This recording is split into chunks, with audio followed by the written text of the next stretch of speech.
আমি একটি কথা বলে আজকের আলোচনা সমাপ্ত করতে চাই, সেটি হচ্ছে ভারতের এই রিসেন্টলি গতকালকে হয়তো একজন পণ্ডিত তিনি রাসূল আরবি সাল্লাল্লাহু আলাইহি সাল্লামের বিরুদ্ধে কটূক্তি করেছেন, অবমাননাকর বক্তব্য প্রদান করেছেন। আমি এখান থেকে বলতে চাই, আজকের এই সিরাতুন নবী সাল্লাল্লাহু আলাইহি সাল্লামের মাহফিল থেকে ইমানি সৎসাহস নিয়ে যদি বলতে না পারি, তাহলে ইমান নিয়ে বাঁচার কোনো ফায়দা বা মূল্য আমি দেখতে পাচ্ছি না। আজকের এই মঞ্চ থেকে বলতে পারছি, ভারতের সেই পণ্ডিত রাসূল আরবি সাল্লাল্লাহু আলাইহি সাল্লামের বিরুদ্ধে যে কটু কথা বলেছেন, সেই কুলাঙ্গারের জিহ্বাকে টেনে ছিঁড়ে ফেলতে হবে। যে ব্যক্তি শাহাদাতে রাসূল, তাকে হত্যা করতে হবে, এটাই তার একমাত্র বিচার।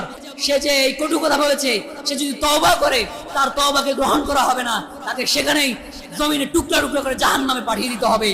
আজকের এই মঞ্চ থেকে ঘোষণা করতে চাই, আজকের পর থেকে যদি কেউ রাসূল আরবি সাল্লাল্লাহু আলাইহি সাল্লামের বিরুদ্ধে কটু কথা বলার সাহস এই বাংলার জমিনে দেখায়, সে তো দূর ভারতে, কিন্তু আসাদুলের মতো এরকম নাস্তিক ব্লগার যদি বাংলার জমিনে এরকম কটু কথা বলার দুঃসাহস দেখায়, বাংলার তৌহিদি জনতা এগুলো সহ্য করবে না, এগুলোকে প্রতিবাদ করবেই করবে ইনশাআল্লাহ।